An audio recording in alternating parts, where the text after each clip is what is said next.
Welcome to another edition of Survival Mode, where we give entrepreneurs a step-by-step roadmap to starting their own business. I'm Bert Robinson. I'm Kevin Beers. I'm Michael Grant Jr. You can reach us by email at hello@survivalmode.live or check out our website at www.survivalmode.live. Let's get to it. Welcome back to another edition of Survival Mode. We are in step number 6.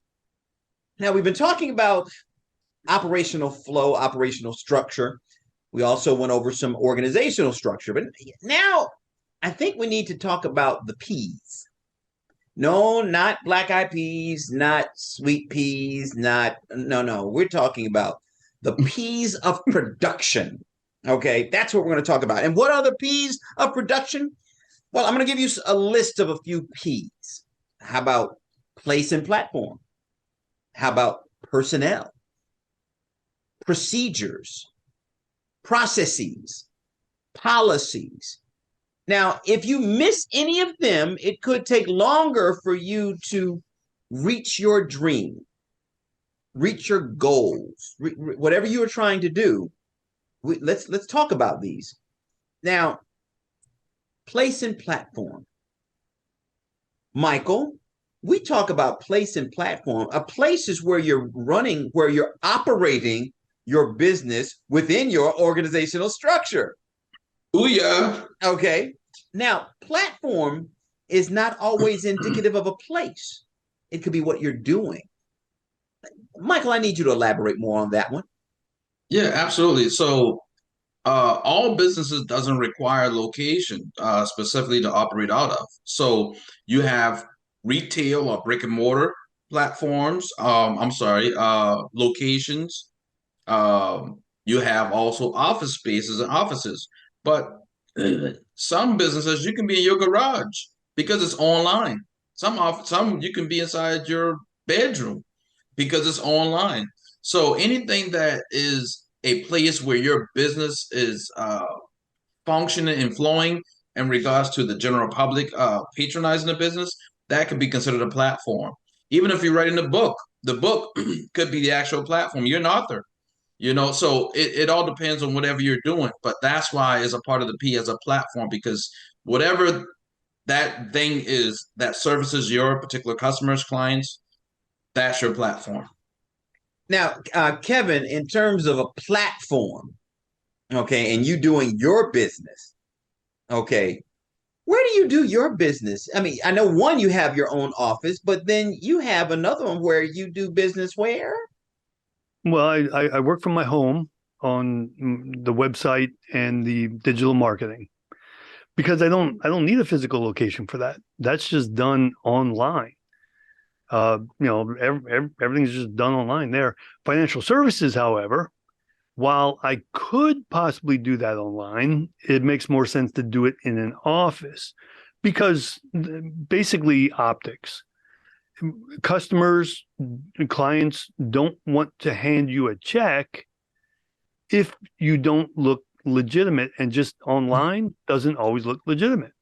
So coming into the office, they see we have a physical space. There are other people working, helping clients, and they look around and it gives them, they're just more comfortable with it. Now, the information I present, and actually I want to meet with them one-on-one anyway. I don't want to do it online or over the phone. I want to do business face to face because I need them to trust me. I need to know what they're like because not everybody becomes my client just because they have money, because sometimes they might have money, but they become a very big headache too. So, the way I do business, I'm looking for a good fit between me and the client. If we're not a good fit together, I don't want their money. I mean, I want their money, but I'm not going to take their money because it creates more problems in the long run. So, in one case, I use a platform. In one case, I use an actual place. And I like that. Now, let's get into personnel. You need your personnel to work your business.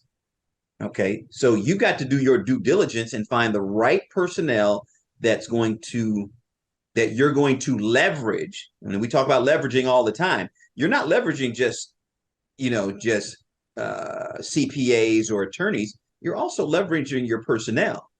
Okay. Now, Michael, what's the best way to leverage that personnel? Um, Great question. I'm going to get in that question in a second. I want to create a good distinction so people can see the difference between positions within your organization. So with the organizational structure, you have roles, okay, the R's, and then the operational structure, you have the P's, personnel. Here's how you can define the two or create some kind of distinction between the two. Personnel is the people that your customers see. Okay, it's that simple. When you have roles, you might be the owner, you might be the CFO.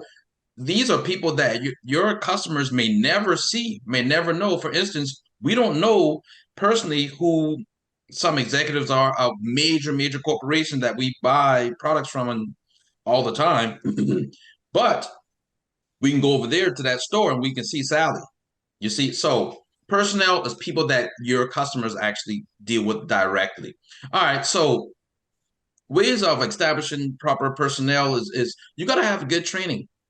As simple as that. You got to have your standard operating procedures, which means you need to have your documentation in place for your trainers to actually function and flow from, so that they can actually envision the principles and the values of the business, and then teaching these people how to actually carry out what we will want them to do. So Okay. training is, I think, the center point to establishing and having great personnel. All right. Now, before we go any further, you can reach us at www.survivalmode.live or our email address at hello@survivalmode.live. Now, let's get back to it. We talked a little bit about personnel, and you the personnel who your clients or customers see, you got to train them well. Okay, you got to train them well.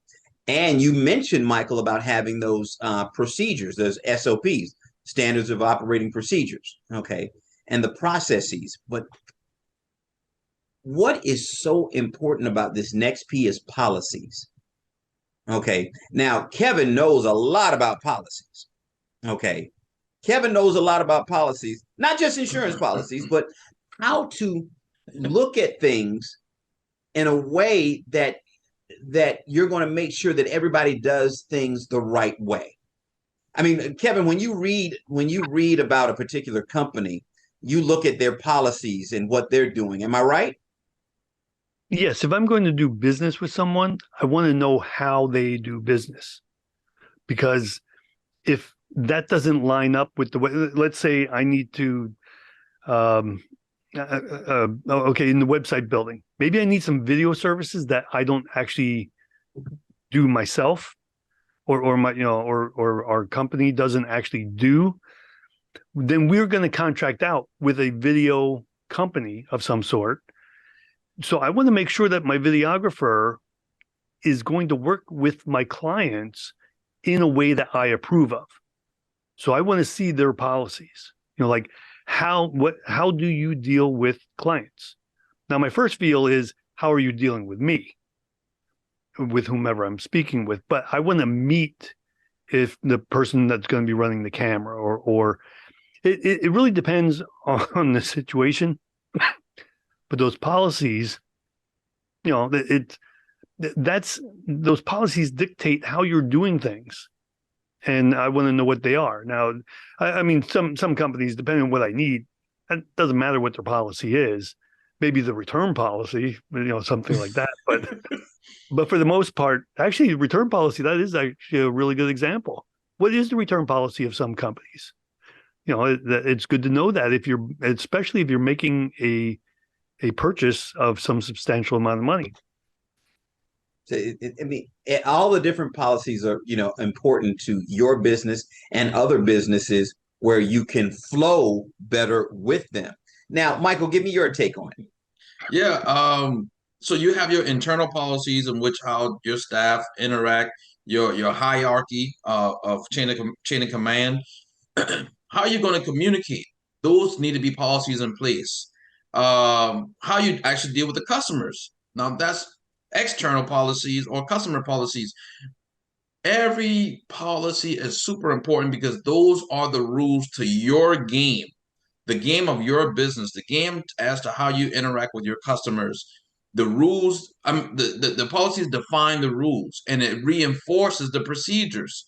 So the rules you can't file out. If people do not follow policies, they're going to file out. Either they're going to get fired or terminated, let's say it the right way, from your business, or customers are going to give you a bad review if people don't do their job. So policies are extremely important and it needs to be followed and it needs to be established in the beginning. And Bert, I think you're going to talk about this more, but they also need to be adjusted as the business flows to ensure efficiency and effectiveness.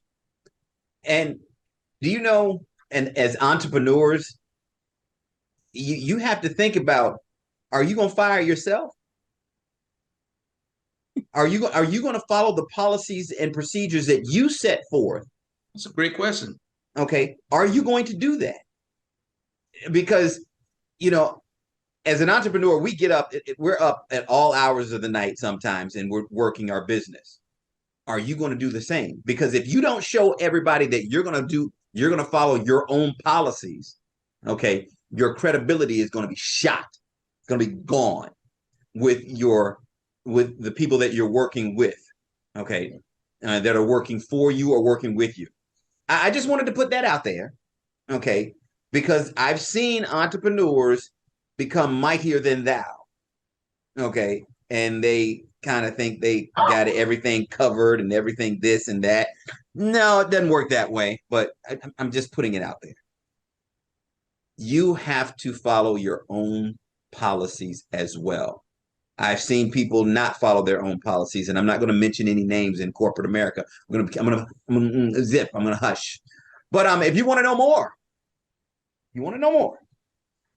you can email us at hello@survivalmode.live or go to our website and see some of our other episodes from step 1 to 5, as well. You can watch this one. That's at www.survivalmode.live. Now, we're going to come back and we're going to talk about the phases of development, your operational structure. Stay tuned.